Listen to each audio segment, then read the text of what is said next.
Kon jy enige nuwe bewyse kry? Nee, maar ek wil jou sien om jou gerus te stel dat ek mense op dit het. Tot dan wil ek jou volle fokus op Dubai hê. Osman & Sons is ons grootste geleentheid ooit.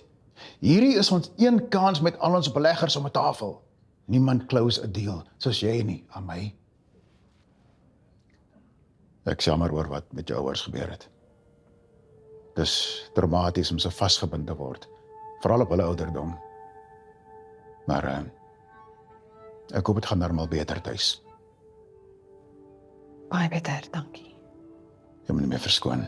Ek is heel dag vas in vergaderings, maar ek hou jou op hoogte.